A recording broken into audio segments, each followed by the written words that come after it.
About a week ago, I found it necessary to dust off my old 2020 Democratic Contenders series because new minor challengers have emerged in the field. Eric Holder is intent on running, and so is Howard Schultz of Starbucks fame. However, it also appears that Hillary Clinton is not content with retirement and would like to take one more crack at it, or at least there are plenty of indications that she will consider running.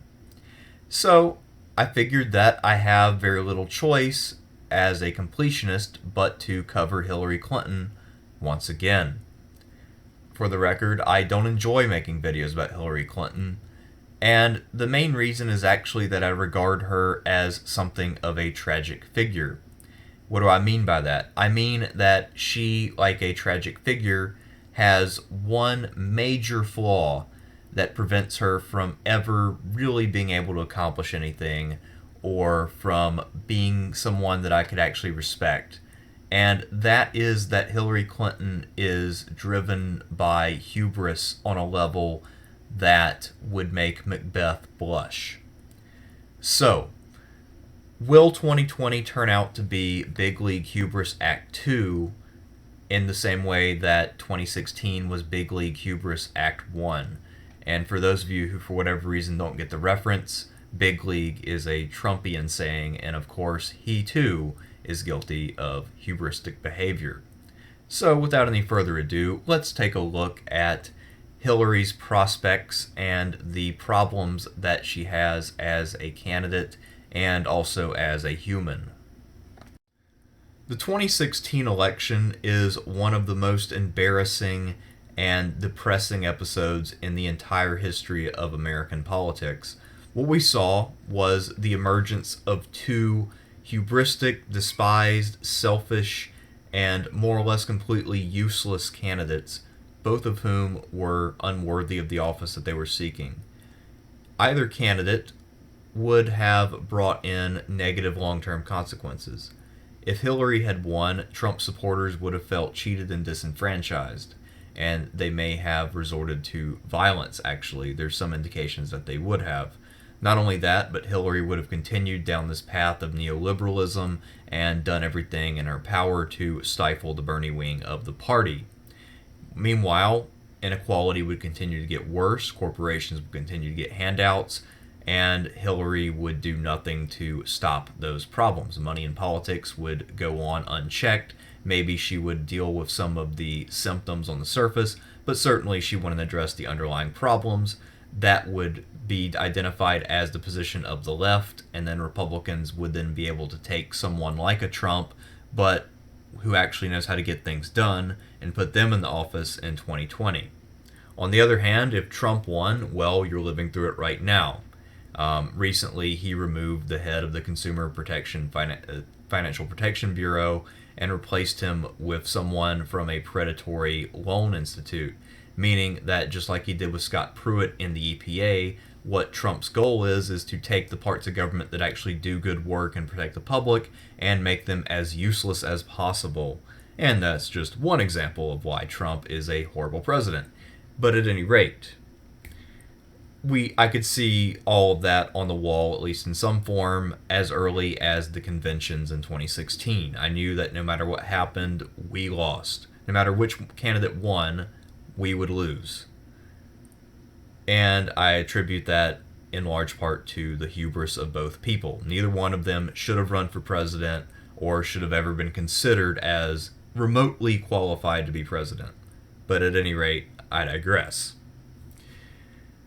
Another tragic thing is that Hillary cheated Bernie Sanders due to her own hubris and sense of self-importance. And he was the only candidate on either side in 2016 who had a platform that actually was designed to try to solve the many problems that the country faces. Many people don't believe Bernie's solutions would work, but at least he had solutions that he thought would work and that would take a crack at it. Not Bernie, but Hillary and Trump just wanted to put their portraits on the wall of presidents. That was pretty much the be-all and end-all of what they were seeking. Hillary then justified her nomination, by which a nomination I mean cheating, on the grounds of electability. She's a little more moderate, so voters will flock to her, and Bernie was just too weird. But Hillary, yeah, she can win votes. She's got a proven ability to do that. So just sit down and buckle up, progressives, and, let Hillary take the lead. Well, we tried that, and Hillary lost a campaign that Bernie would have won, since Bernie has an economic message and knew that you have to go to the Midwest to get the necessary number of electoral votes to win. So 2016 was a tragedy all around. In the end, even the people who were totally on board with Trump, whether they realize it yet or not, also lost. We all lost in 2016.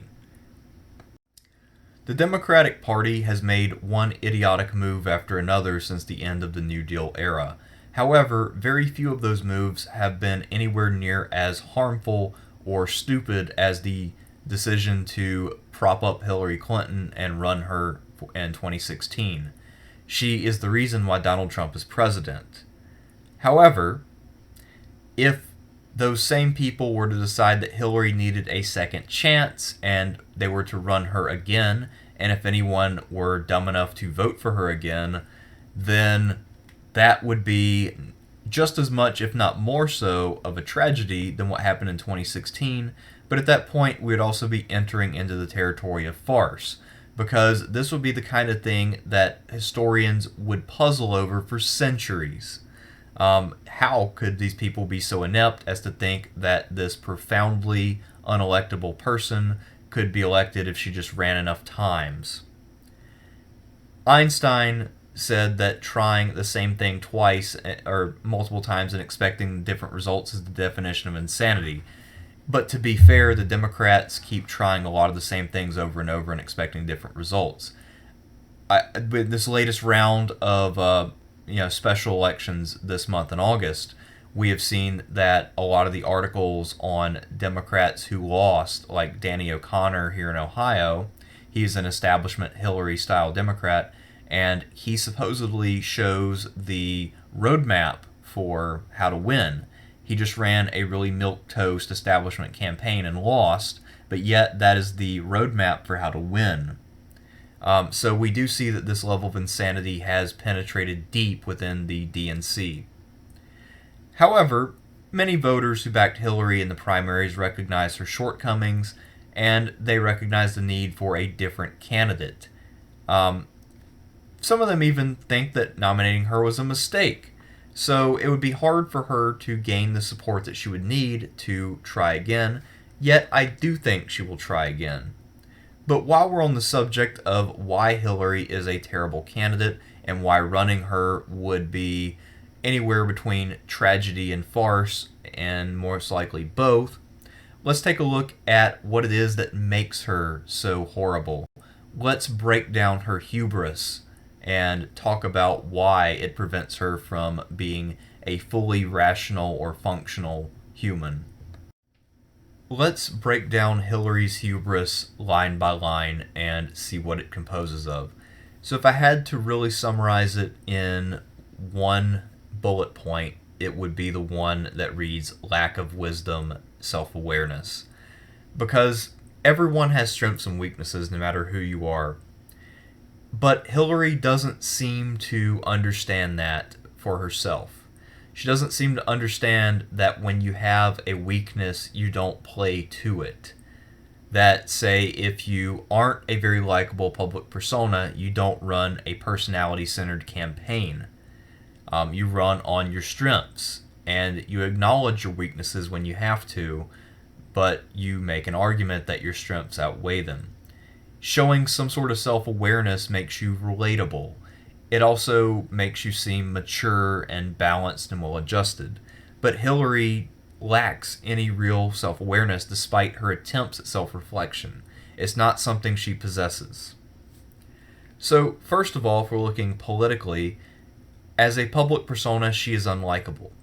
Now, her defense would be that saying that she's unlikable is sexist, and that's not an argument.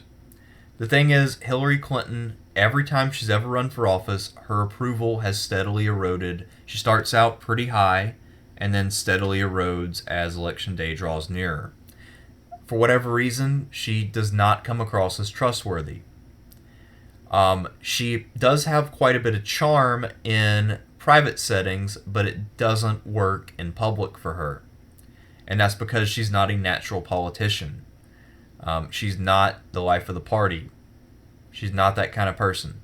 And that's fine.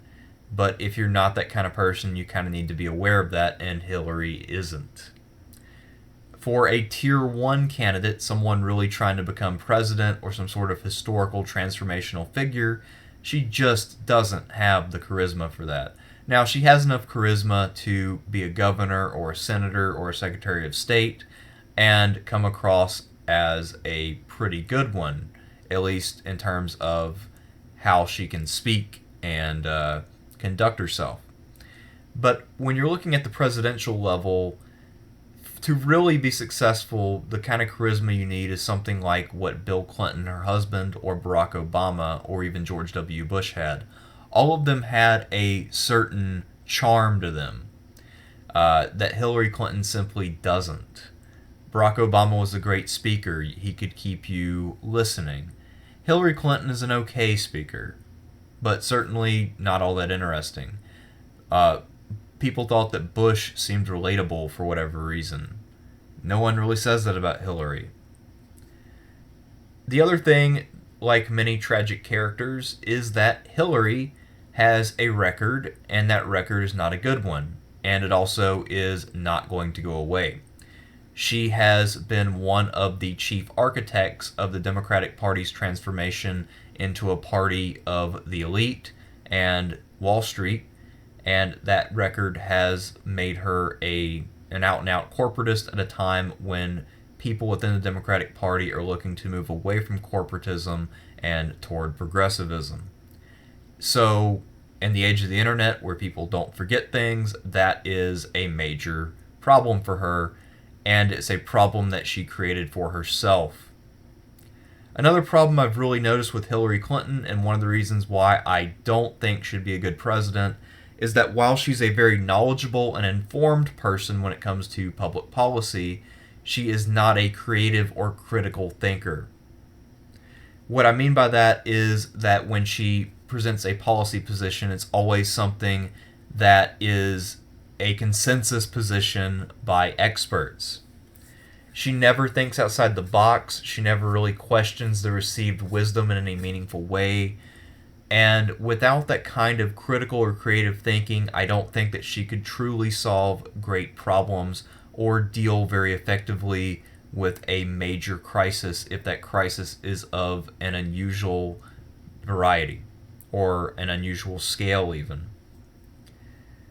Hillary is also someone who is very defensive, which to me indicates that she believes that she is largely incapable of being wrong in any meaningful way.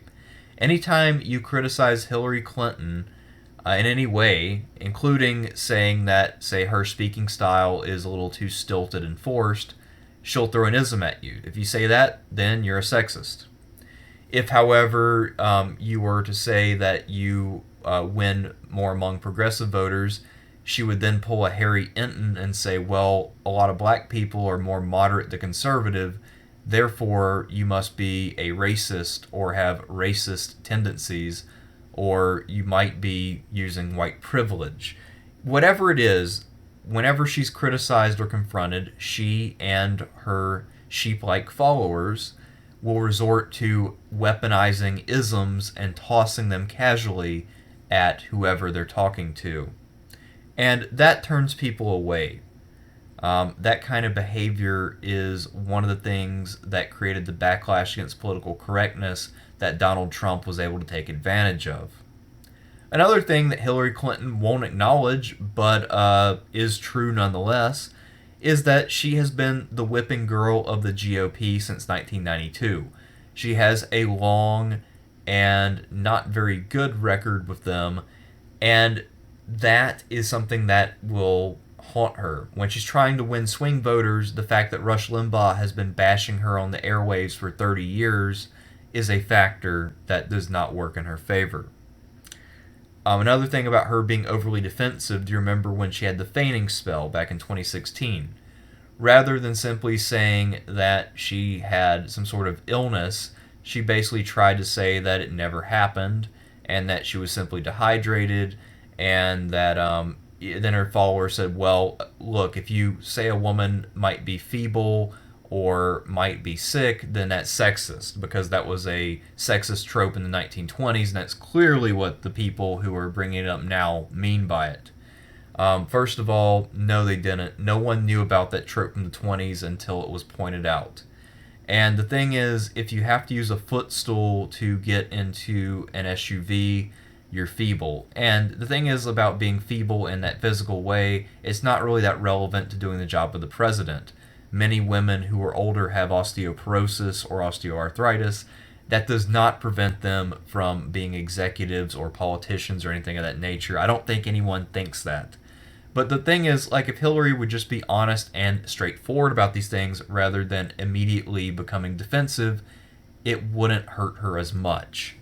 But she can't, because she's hubristic. She has to be viewed in her own mind and those of others as being perfect, or she will not accept it. Building on what I said earlier about Hillary Clinton not being a critical thinker and not being self-aware, I truly do marvel at her ability to look at previous electoral failures and without fail completely miss the point and take away the wrong lessons every single time. In 2008, she thought, after she lost to Obama, that her major error had been not hiring all of the consultants in the party from the outset, and that then those consultants had, some of them, gone to Obama, and they had come up with a winning strategy and won the election. Because she was convinced that what wins an election most of all is having good consultants.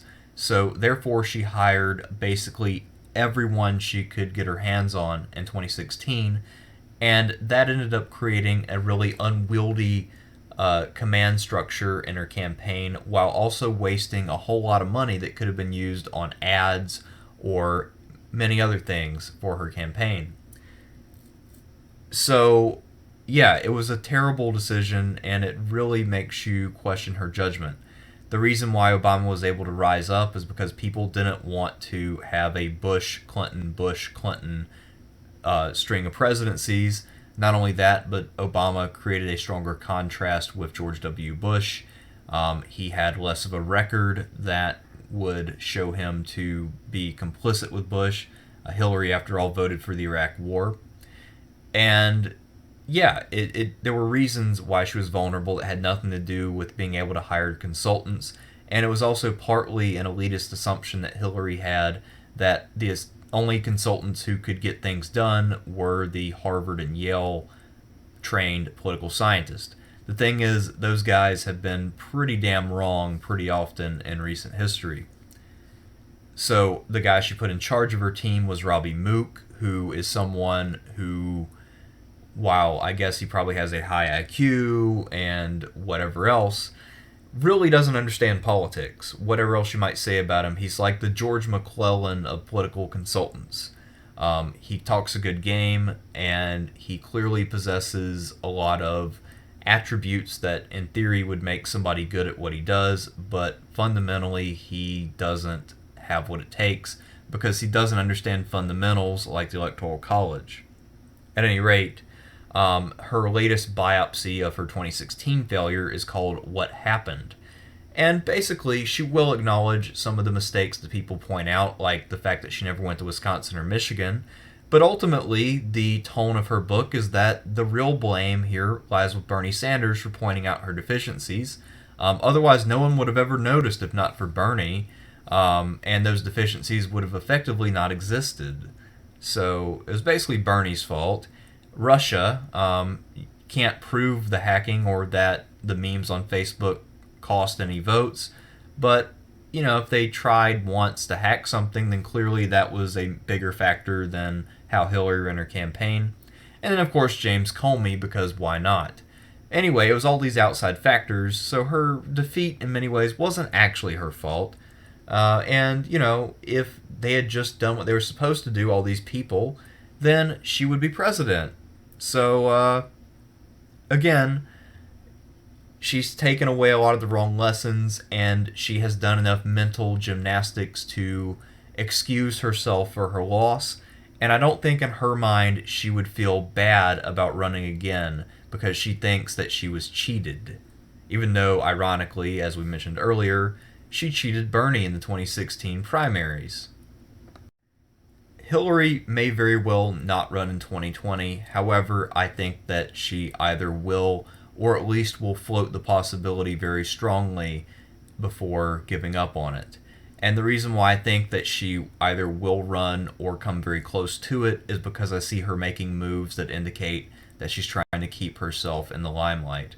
First of all, the Clinton fundraising machine is still operational. Hillary still has all of her ties from the Clinton Foundation, and she works very hard to make sure that she's still in close contact with all of the major donors to the party. She's also getting involved in the 2018 midterms. This will help her choose establishment candidates over progressives and to make sure that a lot of people who agree with her and her vision of the world are in office. That would make it easier to get things done if she were to be elected president, and would also give her support from superdelegates if it came down to superdelegates deciding the issue in a very close primary. She also does lots of speaking engagements, most of which are to elite Democrats, and more or less just assure them that she's still around and that she's still fighting for whatever it is she fights for. She also has very close ties with elite Democrats at things like Ozzy Fest and other elite Democrat events. And basically, Ozzy Fest was like this neoliberal think tank thing that they did, where a bunch of people who were socially liberal but economically conservative got together and talked about the future of American labor, and they praised piecework or gig work or whatever it's called, and the people who made it possible. So the people who took away jobs from real tutors to give jobs to people who can use a smartphone app to make like $14 or $15 an hour are heroes in the eyes of the Ozzy Fest crowd. She also took a commercial flight with Bill Clinton. They were pictured getting onto and off of a commercial plane to show that they're just average people. The thing is, Bill Clinton has Secret Service for life, so this would have inconvenienced and possibly prevented many people from being able to board the plane. They might have lost their seats because Bill and Hillary wanted to do a little photo shoot and give themselves a little bit of evidence that they are in fact normal people. I've also noticed in some recent videos of Hillary that she has changed her speaking cadence to a newer and smoother version. So before she had a tendency to kind of do that. But recently I haven't heard that out of her. She smoothed it out. It sounds a lot more natural. So I think she finally did away with whatever cadence that was that didn't fit her voice. So I can only imagine that she wouldn't bother this late in her life to change her public speaking style unless she was seeking further public office. And at this point, the only office that she hasn't held that would be worth her time is the presidency. And we know that she wants it. So I can't help but feel that she will run, or at the bare minimum, flirt with running very, very publicly, and then try to play kingmaker after she doesn't run. I don't think that Hillary has a very good or very clear path to the nomination. However, I'm going to try to make a case for what that path could be in theory. So, first of all, both sides of the party right now, both progressives and corporatists, are predicting that voters will most likely look for someone who's a bit more to the left, possibly a non-white woman. Yet, the establishment side of people, even after agreeing to those terms, will then tell you that the frontrunner is Joe Biden, who is none of those things. The thing about Joe Biden that could be favorable for someone like Hillary is that Biden and Hillary are politically very similar. So, if Biden were to withdraw for whatever reason, age, health, disinterest, lack of a belief that he can win, whatever it might be, then there's a clear opening for that style of candidate. And for people within the establishment media bubble, they will think that this is the favorable position to be in, and Hillary certainly lives in that bubble, so she would be very eager to jump in and take Biden's place. The establishment media keeps on promoting the kinds of policies that Hillary would call for. So, talking about moderation rather than going too far to the left. That's something that someone like Hillary would very eagerly talk about. After all, her life's work has basically been to purge the Democratic Party of progressives and make it a pro-corporate party which is mostly for bankers and ignores economic issues. So, the media also promotes free trade. They criticize Trump's tariffs on every conceivable level. They won't even admit that under certain circumstances tariffs can be beneficial. They'll just say, no, tariffs are bad, free trade all the way. Hillary is all about that. She has been a promoter of free trade deals her entire career, despite the fact that she tried to pretend to be against the TPP back during the election. And also the media is pretty big on promoting identity politics while ignoring economics. So the greatest example of this is in the 3rd District in Kansas, where this woman named Davids won. She is a 38-year-old Native American lesbian. And the whole article about her, which was a big praise piece, was just talking about how she's a 38-year-old Native American lesbian and how awesome that is and how amazing, and how some people said, wow, I'm a 19-year-old Native American lesbian and I'm so excited by this and so impressed. They didn't talk about what she stood for, though. There was no real discussion of substance. So it wasn't exactly clear what this person stood for. And that's exactly the kind of campaign that Hillary wants. That's what she wants the party to be. So the fact that these people are out there and there are people who share her vision will encourage her. And also give her reason to think that she has a chance, and give her supporters reason to be excited, since they'll think that, this is a viable path forward. And while her political skills are dodgy at best, she is very good at raising money and using friends in high places to get endorsements or to get media coverage that's favorable. So Hillary could take advantage of the current setup of what people expect the primary cycle to be like and use that as her entry point. So now that Hillary is in the race, how does she actually try to win? For her to be nominated, she would need to take her 2016 primary strategy and put it on steroids, do it in fast motion, and reach levels of negativity that Mitch McConnell would blush at. So the way she'd be able to do this is because she has proteges and allies in positions of power, both in the party and in the media, and she can leverage that to get the kind of coverage that she needs and to get other people to speak out on her behalf and try to clear the way for her to get a second shot. So the problem is, in 2016, when she cleared the field prior to herself running, she did so over a long period of time. Basically, from the time she left the Secretary of State post until she ran, she was busy making deals and arrangements with the various potentates within the party. Elizabeth Warren didn't run for president, although Elizabeth Warren would have fit the bill for 2016 pretty ideally, and she would have cruised through a primary. So anyway, what she would have to do, she'd have the tough task first of intimidating and forcing out establishment candidates like Booker, Harris, Gillibrand, and Biden. Now, Booker and Harris I don't think would pose a major threat, but Gillibrand would be smart enough to know that she would gain nothing by stepping aside for Hillary. So that might not happen. As for Joe Biden, I don't really know how he'd react to this. I don't think he'd react all that favorably. But if she were to run against Biden, despite the fact that the media has been cuddly with Biden recently, there just isn't the same love for Biden among the establishment that there is for Hillary Clinton, and I think that he would be heavily pressured. The harder job then would be to smear progressives that she would have to run against, especially Bernie Sanders. She's already been proven once to be a worse candidate than Bernie, and let's say there's another progressive running who isn't Bernie.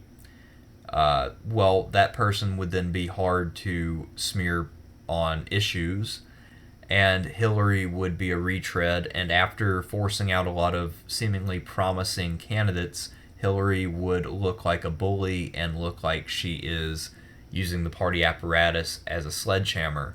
So, for ethics concerned progressive voters who are deeply anti corruption, they would be willing to rally around whoever the progressive frontrunner was. But assuming that she could get all of the establishment votes together and then face a divided progressive field, she would have a chance, although she would definitely come out of that primary in far worse shape than she came out of 2016. Which makes me think that she really wouldn't have a very good chance of winning the election. But, I still see a path for her to get nominated, although it is a very narrow one. Most likely what would happen is if she ran is that she would accidentally, her political gravity would change the balance of power in some unanticipated way, and it would sort of add a chaotic element that would not be for the betterment of the process as a whole. If Hillary Clinton were to be nominated, this would be a path to perdition for the Democratic Party and the country as a whole. If she were to be nominated, I think that at that point Trump would have at least a 90% chance of getting a second term. But regardless, if Hillary were either nominated or elected, she would definitely exacerbate that trend of younger millennials going Republican, and also probably greatly weaken the Democratic hold on non-white demographics. But on the positive side, this would definitely fully discredit and end the Democratic establishment. So the corporate wing of the party would more or less cease to have any real influence or power over the party apparatus. At that point, what little credibility they have left would be totally lost. It would be impossible for the Harry Entons of the world to write articles defending the greatness of the establishment. But if she were to become president somehow, then the thing is, her complete inability to deviate from neoliberal orthodoxy means that she would be very inept at dealing with major crises, and if she were to face a major recession or depression, she might end up becoming a historical figure simply by virtue of becoming another Herbert Hoover. The other thing about her as president is that she would be opposed tooth and nail from the outset because of how many right-wingers absolutely hate her and see her as literally Satan. So she would be divisive just by virtue of having the name Hillary Clinton, and I just don't see that becoming a very productive presidency. Plus, given her conservative economic views and lack of creativity that I've mentioned, I can't see her actually addressing structural issues in any meaningful way. So environmental issues would not really be resolved. Underlying economic issues wouldn't be resolved. Issues of ethics and money in politics would be ignored. Our foreign policy would just continue unabated and unchanged. It wouldn't be a great presidency. Maybe it would be better than Trump. It'd probably be better than Trump. If she had been elected in 2016, she would certainly have done a better job than Donald Trump. The thing is, though, being better than Trump is not a big accomplishment. You could probably open up a phone book, find a random name, point to that person, make them president, and they would be at least as good, if not better, than Donald Trump. Anyway, again, it's the 2016 hubristic storm of bullshit where if Hillary Clinton and Donald Trump are both involved in a situation, there is no winning in that situation. If your choices boil down to two of the worst politicians in the history of ever, you are guaranteed to have negative results in terms of policy and everything else. So, if for whatever reason you're out there and you were thinking of possibly voting for Hillary Clinton, please don't. Please don't. You would literally be wrecking the ship of state against the shoals if you were to do so. Hillary Clinton is a walking, talking disaster. Thank you. And by the way, I hope that this video, despite its extreme length, will be thorough enough to prevent me from ever having to do another Hillary Clinton video. My hope is that either she'll burn out early in this primary or simply not run, and I won't have to talk about someone who I find to be beyond tiresome and annoying.